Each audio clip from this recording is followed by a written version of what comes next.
하나님 말씀은 누가복음 16장 1절에서 13절 말씀입니다. 신약 성경 121면입니다. 신약 성경 121면 누가복음 16장 1절에서 13절 말씀입니다. 저와 여러분이 한 절씩 번갈아 교독하고 13절은 함께 읽습니다. 제가 먼저 16장 1절을 읽습니다. 또한 제자들에게 이르시되 어떤 부자에게 청지기가 있는데 그가 주인의 소유를 낭비한다는 말이 그 주인에게 들린지라. 주인이 그를 불러 이르되 내가 내게 대하여 들은 이 말이 어찌 됨이냐. 내가 보던 일을 세마라. 청지기의 직무를 계속하지 못하리라 하니 청지기가 속으로 이르되 주인이 내 직분을 빼앗으니 내가 무엇을 할까? 땅을 파자니 힘이 없고 빌어먹자니 부끄럽구나. 내가 할 일을 알았도다. 이렇게 하면 직분을 빼앗긴 후에 사람들이 나를 자기 집으로 영접하리라 하고 주인에게 빚진 자를 일일이 불러다가 먼저 온 자에게 이르되 내가 내 주인에게 얼마나 빚졌느냐? 말하되 기름 100말이니이다. 이르되 여기 내 증서를 가지고 빨리 앉아 50이라 쓰라 하고 또 다른 이에게 이르되 너는 얼마나 빚졌느냐? 이르되 밀 100석이니이다. 이르되 여기 내 증서를 가지고 80이라 쓰라 하였는지라. 주인이 이 옳지 않은 청지기가 이를 지혜 있게 하였으므로 칭찬하였으니 이 세대의 아들들이 자기 시대에 있어서는 빛의 아들들보다 더 지혜로움이니라. 내가 너희에게 말하노니 불의의 재물로 친구를 사귀라. 그리하면 그 재물이 없어질 때에 그들이 너희를 영주할 처소로 영접하리라. 지극히 작은 것에 충성된 자는 큰 것에도 충성되고 지극히 작은 것에 불의한 자는 큰 것에도 불의하니라. 너희가 만일 불의한 재물에도 충성하지 아니하면 누가 참된 것으로 너희에게 맡기겠느냐? 너희가 만일 남의 것에 충성하지 아니하면 누가 너희의 것을 너희에게 주겠느냐? 함께 읽습니다. 집 하인이 두 주인을 섬길 수 없나니 혹 이를 미워하고 저를 사랑하거나 혹 이를 중히 여기고 저를 경히 여길 것임이니라. 너희는 하나님과 재물을 겸하여 섬길 수 없느니라. 아멘. 수요일 시리즈로 하던 어떻게 성경을 읽을 것인가 그 시리즈가 끝이 나고 이제 수요일도 금요일처럼 사순절까지는 계속 새벽에 진행하는 누가복음 본문의 그 차례를 이어서 하겠습니다. 그래서 이제 새벽에 쭉 본문이 전개되다가 수요 사경회와 또 금요 기도회에 들어가는 본문은 이제 그때 하고서 새벽에는 그 본문은 건너뛰고서 계속 이어가게 될 것입니다.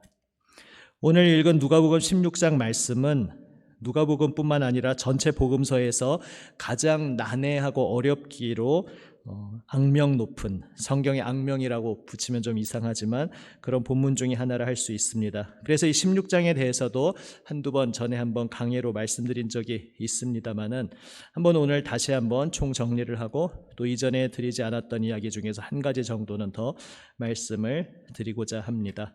전에 들으셨어도 이제 각자 여러분이 기억하실 수 있어야 되고 또 내가 누군가 다른 사람에게 설명할 수 있어야 진짜로 내 것이 되었다 하지 않겠습니까? 한번 오늘 16장 이야기를 잘 같이 따라오시면서 이것을 내가 남에게도 풀어서 설명할 수 있을까 한번 잘 정리를 해보시고 궁극적으로는 이 말씀이 오늘 나의 삶에 주님께서 나에게 어떤 말씀으로 주시는 주님의 말씀일지를 잘 묵상해보는 시간이 되기를 원합니다.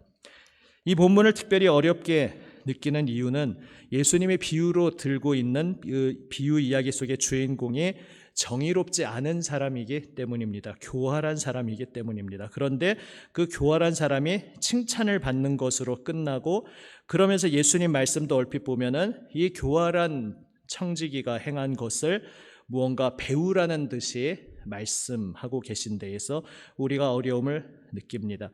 사실 풍자와 역설의 큰 전제 속에서 이 말씀을 볼 필요가 있습니다. 이야기 흐름은 읽으시면서 이해하셨을 것입니다. 그래도 혹시나 싶어서 그냥 한두 마디로 짧게 정리하면, 청지기는 주인의 재물을 대신 맡아서 주인의 유익을 위해 주인의 뜻을 따라서 집행해야 되는 사람인데, 이 청지기는 그렇게 하지 않은 것이죠. 자기의 이익을 착복하고 빼돌리고 있었습니다. 그것이 들켰습니다. 그래서 이제 해고되게 되었는데, 자신이 맡아서 하던 일은 마무리 지어야 하니까 그것만 마저 마무리 짓고 이제 너는 끝났다, 통보를, 최후 통첩을 받은 것이죠. 그래서 그 남은 일을 마무리하는데, 그 마무리하는 그 남은 일을 잘 활용해서 자기의 뒷일을 챙기고 있습니다. 무슨 이야기냐 하면, 이제 주인이 사람들에게 꾸어준 것들이 있었는데 그 증서를 다시 고쳐 쓰는 것이죠. 고쳐 써서 깎아줌으로써 그 사람들의 환심을 삽니다. 이렇게 되면 주인으로부터는 이제 해고되지만 그 뒤에 내가 어떻게 살아갈 것인가, 땅을 파자니 힘이 없고, 요즘식으로 말하자면 이 청지기도 일종의 화이트 칼라 아니겠습니까? 사무직으로 일하던 사람이었는데 이제 갑자기 블루 칼라로 몸으로 일하는 노동은 할 재주가 없는 것입니다. 배운 적도 없고. 그러니까 이제 농사를 짓는 그런 대명사의 표현이죠. 땅을 팔 내 능력도 없고 농사도 아무나 짓는 것이 아니죠. 그렇다고 해서 빌어먹자니 그것은 너무 구차한 인생이 되고, 그래서 뒷일을 내가 준비를 해 놓아야 하는데 어떻게 할까 하다가 이가 생각한 교활한 꾀가 바로 사람들의 환심을 사는 것이었습니다. 어마어마한 것을 갚아야 되는데 그 증서가 훨씬 싸게 가격이, 금액이 떨어지게 되면 이 사람들이 청지기에 대해서 좋은 마음을 품게 되고, 그래서 나중에 자신이 해고되었을 때에도 이 사람들이 이제 자기와 좋은 관계로 연결되었기 때문에 이 사람들을 통해서 자신의 미래를 도모하겠다는 아주 교활한 꾀를 쓴 것이죠. 주인의 돈 가지고 인심 쓰고 있는 것입니다. 이 이야기에서 좀 어렵게 느끼는 것 중에 하나가, 이것은 명백하게 주인에게 손해를 끼친 것인데 왜 주인이 칭찬했다고 하는 것인지, 이 부분 때문에 또 어렵다고 느낄 수 있습니다. 이 문맥에서 비유가 끝나기 전까지, 그러니까 8절까지는 거기서 나오는 주인은 명백하게 비유 속의 그 청지기의 주인입니다. 갑자기 온 세상의 주인이신 하나님으로 바뀌는 것이 아니고, 비유가 끝나는 8절까지는 청지기의 주인이 계속 나오고 있는 것은 명백합니다. 그러면 이 주인이 왜 자기 돈 까먹으면서, 그냥 이때까지도 주인의 돈을 빼돌려서 그래서 해고되게 되었는데 끝까지 주인의 돈 가지고 장난치고 있는 것이죠. 주인의 돈 가지고 자기 명분 쌓고 자기 관계를 쌓는 것 역시 주인에게는 손해를 끼치는 일인데 왜 주인이 칭찬했다는 것입니까? 그러니까 우리 이야기에도 그런 비슷한 맥락의 이야기들이 있다, 전에도 말씀드렸습니다. 주인이 칭찬하는 것은 이런 분위기의 칭찬인 것이죠. 야, 그놈 머리 하나는 진짜 잘 돌아가는구나. 아주 교활해가지고 내가 잘났는데 이제 더 이상 내가 그 녀석을 고용할 뜻은 없지만 진짜 머리 하나는 비상하게 잘 돌아가는 놈이네. 나도 꼼짝 못하게, 내가 이걸 듣고 나서도 그 사람을 처벌할 수 없게 주인까지도 옴짝달싹 못하게 하면서 자기 몫은 챙기는 정말 머리 하나는 똑똑한 놈이구나, 이런 의미의 칭찬이라는 것입니다. 왜 주인이 꼼짝 못하냐 하면 그 이야기가 전개되는 것을 보면 기름을 100마를 50으로 깎아주고 밀 100석을 80으로 깎아줍니다. 가만 보면 좀 이상하지 않으십니까? 사람들끼리 서로 비교하면서 나는 절반이나 깎아줬는데 50%나 깎아줬는데 왜 너는 20%밖에 안 깎아줬어 하면서 서로 막 불평등하다고 불만을 토로할 수도 있지 않습니까? 어차피 탕감받은 입장에서야 굳이 그렇게 비교할 것도 없고 각자 고마운 일이지만, 그래도 사람 마음이 어쨌든 그 와중에도 불평등하다고 생각되면 좋지 않은 생각이 들 수 있습니다. 그런데 이것은 이제 당시 경제적 돌아가는 원리를 배경으로 이해하면 알 수 있습니다. 지금 왜 다짜고짜 주인에게 갚아야 할 돈을 깎아주고 있냐 하면은, 이것은 이게 이제 지난번에 좀 덜 말씀드렸던 부분일 수 있는데요. 이자를 깎아주는 것입니다. 그런데 구약 율법에 보면 지금 예수님의 이야기가 유대인이라고 말하지 않아도 유대 사회에서 말씀하시는 것이니까 당연히 유대 사회를 배경으로 하는 비유 아니겠습니까? 하나님께서는 율법에서 이자 놀이를 하지 말라고 명하셨습니다. 너의 형제에게 돈을 꾸어줄 때 그냥 꾸어주지 이자를 덧붙여서 꾸어주지 말아라. 이자를 받지 말아라. 율법에 명령하셨습니다. 그러니까 요즘 자본주의의 생각하고는 많이 다른 것이죠. 형제에게 내가 가지고 있는 돈을 가지고 그가 곤궁하기에 그를 돕는 차원에서 빌려주는 것이지 그걸 이용해서 내 이득을 더 취하지 말라는 뜻으로 이자 놀이를 하지 말라고, 이자를 받지 말라고 율법에 적혀 있습니다. 그런데 지금 이 주인은 이자를 쳐서 받고 있었던 것입니다. 당시 경제 상황에서 보면 기름이 말하자면 더 좀 귀한 것이기 때문에 이자도 더 많이 붙었습니다. 엄청난 고리대금이죠. 기름 50을 꾸는데 100을 갚아야 하는 것입니다. 엄청난 말도 안 되는 이자죠. 그에 반해서 밀은 조금 이자가 약했습니다. 80을 빌리면 100을 갚아야 했습니다. 그러니까 지금 말하고 있는 것은 이자를 덧붙였던 것을 다 깎아주고 원금만 받도록 증서를 고쳐준 것이죠. 주인은 이것을 알고서도 꼼짝할 수가 없습니다. 애초에 이 편법으로 원래는 이자를 받으면 안 되는데 이런 물물 교환으로 빌려주는 어떤 그런 법의 구멍 함정을 이용해서 이자를 받고 있었던 것이기 때문에 공공연하게 그것을 공론화시킬 수는 없었습니다. 그러니까 청지기가 멀쩡하게 증서를 다 깎아서 주인에게 손해를 끼쳤음에도 불구하고 그것을 가지고 주인은 무엇이라고 말할 수 없는 것입니다. 또 더 나아가서 이것은 이제 지난번에 말씀드렸던 부분인데 고대 사회는 누구보다 명예를 중요하게 여겼기 때문에 주인의 청지기가 이것을 깎아주었을 때 청지기가 깎아준 것은 알지만 결국 그것은 주인의 명예로 돌아갑니다.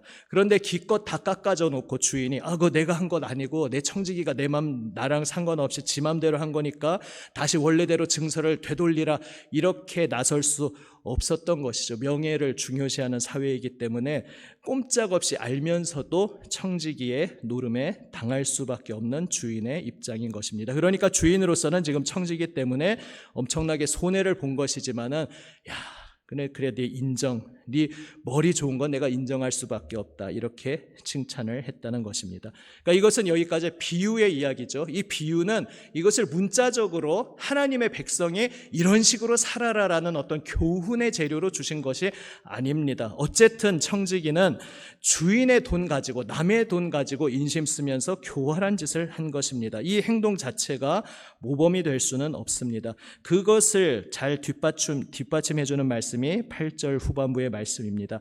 이 세대의 아들들이 자기 시대에 있어서는 빛의 아들들보다 더 지혜로움이니라. 이 세대의 아들들이라는 것은 이 세상 백성, 하나님을 주인으로 모시지 않고 이 세상 원리에 따라 자기가 주인 되어 살아가는 사람들을 말하는 것입니다. 빛의 아들들은 하나님의 자녀, 하나님 말씀 따라 살아가는 하나님의 백성들을 의미합니다. 그런데 자기 시대에 있어서는 지금 이 세상도 역시 하나님이 다스리시는 세상이지만 하나님의 뜻을 거스르며 세상 원리로 돌아가고 있지 않습니까? 세상의 악한 원리로 돌아가고 있는 이 세상 속에서는 정직하게 의롭게 살고자 하는 빛의 아들들보다 약삭빠르게 교활하게 행동하는 이 세대의 아들들이 더 지혜롭다. 좋은 의미에서의 지혜롭다는 게 아니라 교활하고 그래서 처세에 능하고 그래서 당장은 여러 가지 이득을 보게 된다는 그러한 뜻입니다.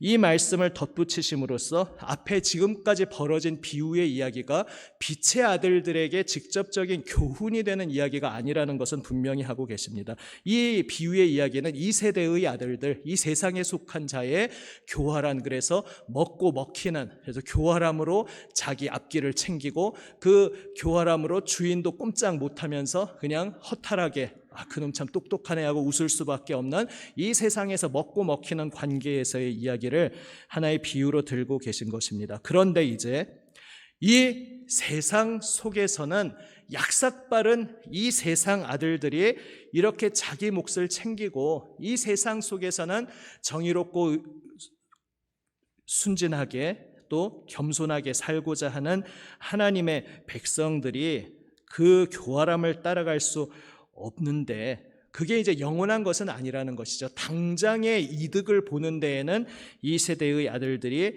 유익을 보는 것 같은데, 여기에서 그 모습을 따라할 수는 없지만 그가 지혜롭게 대처한 그 원리를 우리가 잘 보아야 한다, 이 말씀을 하는 것입니다. 그래서 이 세상의 원리 속에서 그 판에서 나름대로 지혜롭게 자기 앞길을 모색한 그 사람의 모습을 하나의 모형으로, 비유로, 원리로 삼아서 참된 빛의 세계 속에서, 하물며 빛의 아들들은 하나님의 참된 원리를 따라서 더욱 지혜로워야 되지 않겠느냐, 이 원리보다 더 뛰어나게 더 지혜로워야 되지 않겠느냐, 저들보다도 못해서는 되지 않겠느냐, 이 말씀을 하십니다. 저들보다 못해서는 되지 않겠냐는 것이 무엇이냐 하면은, 지금 적어도 이 교활한 청지기는 1차적으로 미래를 잘 대비하고 있었다는 것입니다.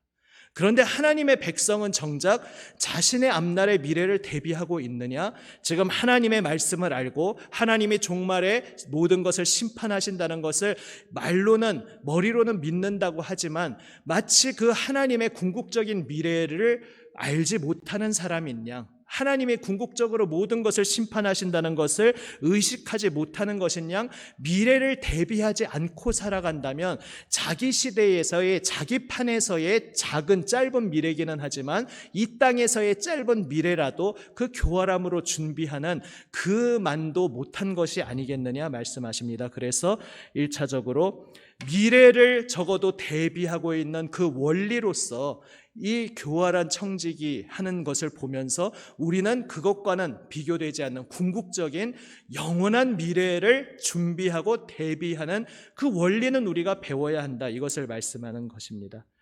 그런데 여기서 이제 좀 더 깊이 나아가야 합니다. 그저 미래를 대비해야 한다, 종말 심판을 대비해야 한다라고만 말하면 마치 이런 것과 비슷한 것이죠.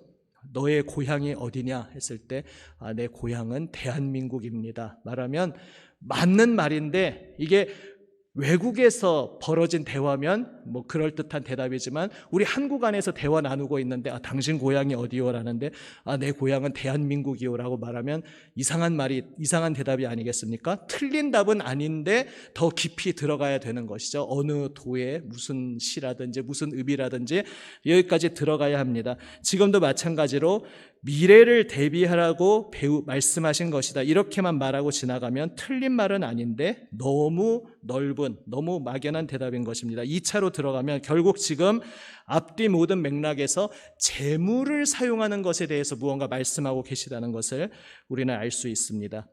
지금 자기 손안에 있는 재물을 가지고 이 불의한 청지기가 그 재물을 가지고 자기 미래를 대비했습니다. 그래서 이제 2차적으로 더 깊이 들어가면 하나님의 영원한 백성도 지금 자신에게 주어져 있는 재물을 어떻게 활용하느냐, 그 재물을 제대로 지혜롭게 활용해서 미래를 대비해야 한다, 그 재물을 사용하는 것에 대해서 주님께서 말씀하고자 하시는 것입니다.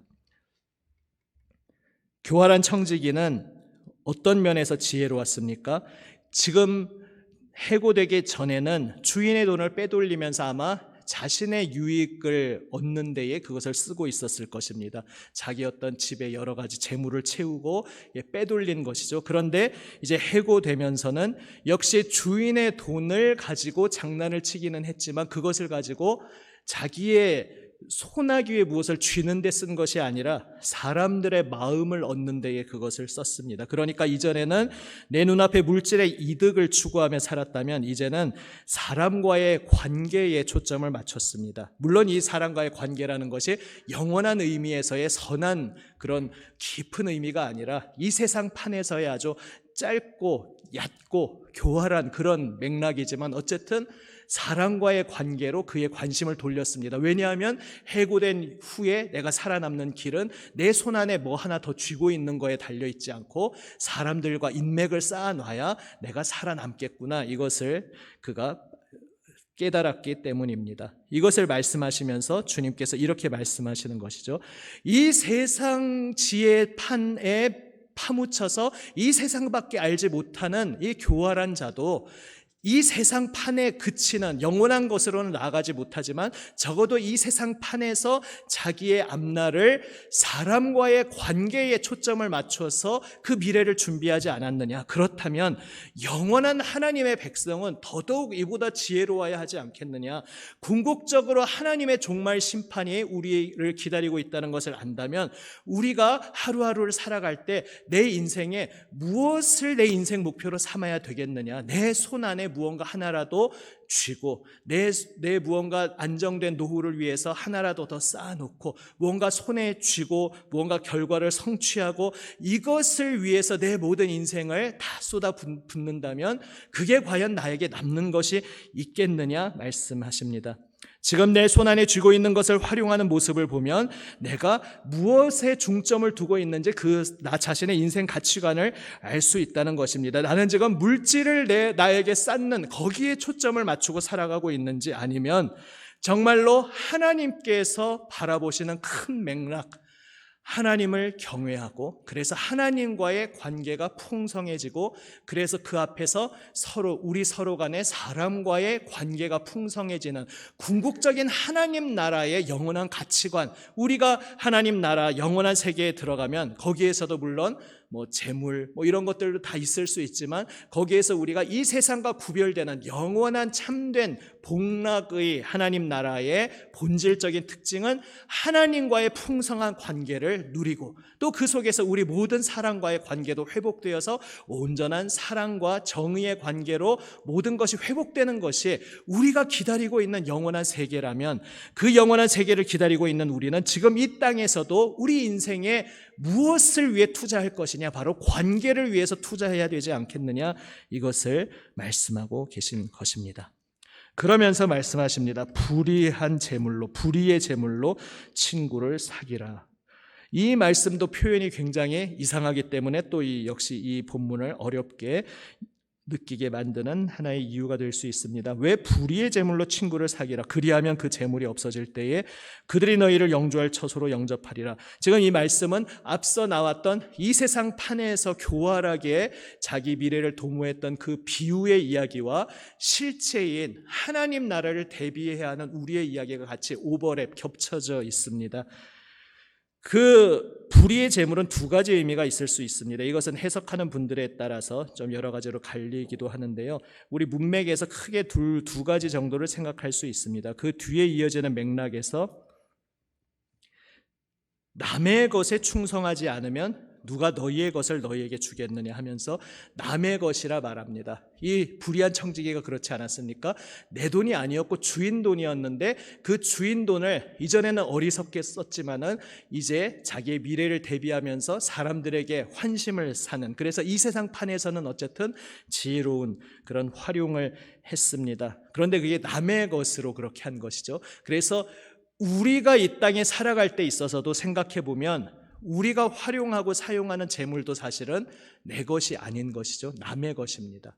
주인의 것이죠. 우리는 그 재물을, 주인의 것을 잠시 맡은 청지기에 불과할 뿐이고 우리에게 주어져 있는 모든 것은 사실 내 손 안에 쥐고 있는 것 같지만 내 것이 아니라 남의 것입니다. 주인의 것입니다. 그러한 의미에서 불의의 재물이라고 표현할 수 있습니다. 더럽다라는 뜻이 아니라 내가 정당하게 내 권리를 주장할 수 있는 재물이 아니고 잠시 맡아가지고 있는데 그것 가지고 결국 내가 사람들 마음을 얻는 데 쓰니까 불의의 재물이라는 것입니다. 남의 것이 아니라 또 어떤 의미의 맥락과 볼 수 있느냐 하면 지금 이 세상의 한시적인 것과 영원한 것을 대비하고 있지 않습니까? 그래서 영원한 하나님 나라라는 특징하고 대조해서 불의하다라고 표현하고 있다고 해석할 수도 있습니다. 어느 쪽으로 해석하든지 간에 중요한 초점은 이것입니다. 내 것이 아니라는 것이죠. 그런데 우리가 그것 하나도 보지 못한다는 것입니다. 이 비유 속의 청지기는 적어도 이게 내 돈이 아닌데 내 돈 아닌 걸로 내 미래를, 사람들의 마음을 얻어서 준비하는 그런 지혜를 발휘하고 있었습니다. 그런데 우리는 이 세상 살아가면서 지금 나에게 주어져 있는 것이 나의 것이 아니고 영원하신 하나님의 것이라는 것조차 망각하고 어떻게 해서든지 이것을 조금이라도 내 손 안에 쥐고 이것으로 무언가 좀 내가 더 이 땅에서 유리한 자리를 더 확보하는 데에, 그것을 쌓는 데에 골몰하고 있는데, 내 것이 아니고 다 주인의 것인데 그 남의 것 쥐고 엉뚱하게 골몰하는 것이 얼마나 어리석으냐 주님께서 말씀하고 계십니다. 그러면서 말씀하시는 것이죠. 주인의 돈으로 선심 좀 써봐라. 이 교활한 청지기가 주인 돈 가지고 남의 마음 환심을 얻어서 선심 쓰면서 자기 미래를 준비했듯이, 너에게 주어져 있는 참된 주인의 것을 청지기로서 내 속에 쌓는데 골몰하지 말고 다른 사람들에게 손을 펼쳐서 베풀고 더불어 함께 사용하고 다른 사람들을 위해서 섬기는 데에 사용함으로써 그것이 너의 영원한 미래를 준비하는 지혜로운 일이 될 것이다. 역설적으로 풍자적으로 말씀하시는 것입니다. 비유 속에서는 선심을 쓰면은 그 혜택을 받은 사람들의 마음을 사서 이제 내가 해고되었을 때 그 사람들로부터 새로운 일자리를 얻는, 그런 말하자면 해피엔딩으로 가는 것이었지만, 이제 실제에 있어서는 무엇인가 하면 우리가 나에게 주어져 있는 이 재물을 청지기 의식이 없이 내 멋대로 사용하는 것이 아니라 청지기 의식을 가지고 하나님이 무엇을 기뻐하실까? 주인의 뜻에 합당하게 바로 관계를 위해서 다른 사람들을 섬기고 이 세상에서 함께 더불어 살아가는 그러한 관점, 그래서 무엇을 쌓고 무엇을 손에 쥐는 그러한 세계관이 아니라 더불어 함께 살고 사람들을 섬기고 사람들에게 베푸는 바로 그러한 전혀 다른 가치관으로 살아갈 때에 그것이 결국 하나님으로부터 칭찬받고 하나님께서 영원한 처소로 영접해 주시는 바로 그러한 참된 영생의 삶이 될 것이라 말씀하고 계신 것입니다. 그래서 궁극적으로 예수님께서 이 비유와 그에 뒤따르는 교훈의 결론을 13절과 같이 맺고 계신 것입니다. 집 하인이 두 주인을 섬길 수 없다. 누군가 한 주인을 선택하여 섬길 수밖에 없는데 이 세상 속에 우리 앞에 두 주인이 있다는 것이죠. 하나님과 재물. 재물은 우리의 주인이 될 자격도 없는 존재지만 이 세상을 살아가는 우리가 너무나도 쉽게 하나님 대신 재물을 주인으로 섬기고 있기 때문에 예수님께서 일부러 이렇게 말씀하고 계신 것입니다. 그 바로 조금 앞에 불의한 재물에도 충성하지 않으면 누가 참된 것으로 너희에게 맡기겠느냐. 지금 내 것도 아니고 나에게 임시로 주어져 있는 것인데 이것을 선하게 지혜롭게 사용하지 못한다면 영원한 하나님 나라 그 영생의 상속을 맡겨주시겠느냐, 이 말씀을 하고 있는 것입니다. 만일 남의 것에 충성하지 아니하면 누가 너희의 것을 너희에게 주겠느냐. 지금 내 것 아니고 하나님 것인데 내 것도 아닌데 내 것인 양 착각하면서 전전긍긍하고 손에 쥐고 제대로 사용하지 못한다면 영생의 하나님 나라를 어떻게 상속받을 수 있겠느냐, 예수님께서 말씀하고 계십니다. 그래서 우리에게 선택하라 말씀하십니다. 우리에게 재물이 주어져 있습니다. 또한 이것을 확장해서 우리 삶의 다양한 요소로 적용할 수 있겠습니다. 우리가 인생을 살아가면서 무언가 내 인생에서 좋은 결과를 얻으려고 하는 중요한 어떤 지점들이 있을 수 있습니다. 자식을 잘 키워서 자식이 이런 존재가 되면 좋겠다 꿈꾸면서 그것을 위해서 내가 시간과 에너지를 쏟아붓는 어떤 것이 있을 수 있습니다. 또한 이 본문처럼 물질을 내가 어떤 식으로 잘 투자하고 잘 운용해서 좀 더 벌 것인가. 왜냐하면 당연히 가난한 것보다 조금이라도 물질이 있는 것이 내 삶에 안전하고 내 삶에 여러 가지 편리를 가져오니까 우리가 조금이라도 더 벌려고 하는 것 자체가 악하다고 주님이 말씀하시지는 않습니다. 만약에 조금이라도 이윤을 보고 돈을 버는 것 자체가 그리스도인에게 합당치 않은 일이라면 우리 그리스도인들은 장사를 하면 안 되겠죠. 가게를 운영하면 안 되는 거겠죠. 그런데 주님께서 그렇게 말씀하시는 것이 아닙니다. 이 땅 살아가면서 정당하고 좋은 선한 방법으로, 지혜로운 방법으로 내가 물질을 투자하고 그 물질을 잘 활용해서 또 돈을 벌고 유익을 얻는 것 다 의미 있는 일이라 말씀하십니다. 그런데 중요한 것은 내 인생의 목적이 그 자체 물질을 쌓고 돈을 버는 그 자체에 있는 것이 아니라 그것은 수단이라는 것을 늘 기억해야 한다는 것입니다. 수단이 목적이 되어서 그것이 내 인생 자체의 목적이 되어버리면 나는 하나님과의 관계를 날마다 더 풍성히 하고, 그래서 그 하나님 앞에서 사랑과의 관계를 더 사랑으로 풍성하게 하는, 거기에는 아무 시간도 투자하지 못하고 그저 물질을 쌓는 거에만 나의 평생을 쏟아붓다가 마지막 인생의 뒤안길에서 내 인생 발자취를 돌아보면서 내가 24시간을 오직 돈 버는 것에만 내 모든 것을 쏟아부었구나, 이렇게 발견하며 회한의 한숨을 쉬게 될 것이라 말씀하고 계신 것입니다.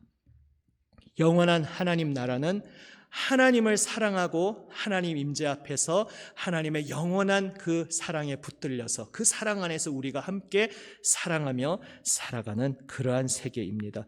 그러한 영원한 세계를 맞이하기 위해 그 영원한 세계를 선물로 상속받기로 약속받았다면 우리가 이 땅에서 살아갈 때에도 나에게 주어진 모든 것을 선한 청지기로서 하나님이 기뻐하시는 원리, 하나님이 기뻐하시는 방식, 바로 관계에 초점을 맞추어 사용하라, 활용하라, 참된 청지기, 지혜로운 청지기의 길을 걸어가라 말씀하고 계신 것입니다. 오늘 이 말씀을 나의 삶에 비추어 보며 적용해 보기 원합니다. 내가 일터에서 돈을 버는 그러한 모든 영역뿐만 아니라 내가 자녀를 양육한다든지 내 인생에서 무언가 중요한 어떤 목표점을 세워놓은 것들이 있을 수 있는데, 그것들은 결국 궁극적으로 그것을 이루는 자체가 목적이 아니라 그 과정이 하나님을 사랑하고 사람을 사랑하는 과정으로 진행이 되어야 한다, 주님께서는 말씀하고 계십니다.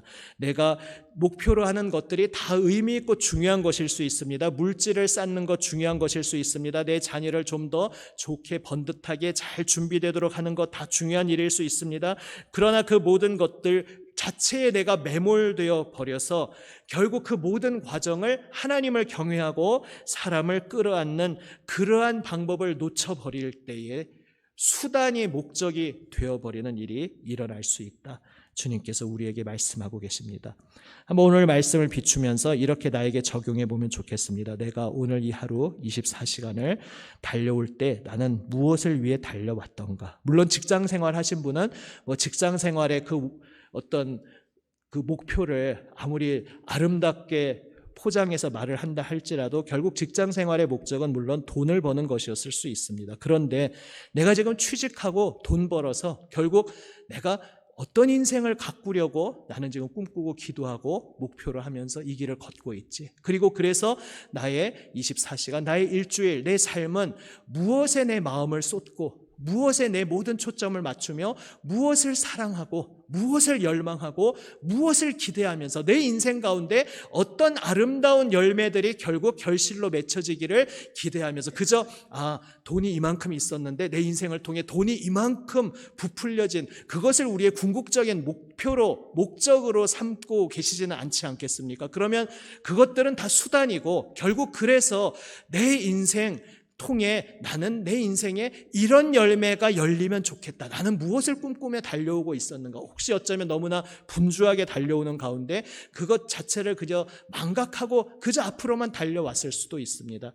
혹은 수단을 어느새 나도 모르게 목적으로 착각하고 있었을 수도 있습니다. 그러한 모든 속에서 결국 나는 내 인생을 통해 하나님 앞에 무엇이라 지금 기도하며 달려가고 있는가? 내 인생을 통해서 나의 그 평생의 인생을 통해 내 인생에 어떤 열매가 결과물로 남기를 나 자신에게나 내 자녀에게나 내 사랑하는 사람들에게나 내 인생에 어떤 열매가 결국 남기를 바랄까? 그래서 내 묘비에 무엇이라고 기록되기를 원할까? 이것을 다시 한번 하나님 앞에서 돌아보며 주님 앞에서 지혜로운 궁극적인 목적을 바라보고 열망하며 기도하며 달려가게 해 주십시오.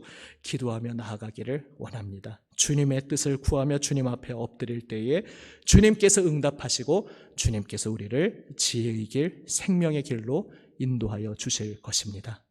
기도하시겠습니다. 오늘 말씀 나의 속에 가슴에 새기며 이 시간 나의 기도로 한번 응답하는 기도로 함께 나아가기 원합니다. 나의 영원하신 기업이 나의 생명보다 귀하다. 우리는 찬송으로 고백했습니다. 나 자신의 무엇보다 하나님께서 나에게 주시는 영생의 새로운 생명의 삶이 나의 소중한 모든 것입니다. 지금 나는 영생의 새로운 삶을 살아가고 있는지 돌아보면서 지금 오늘 말씀 속에서 내가 주님 앞에 고백하기 원하는 나의 고백의 기도로 기도하며 나아가기 원합니다. 함께 기도하시겠습니다.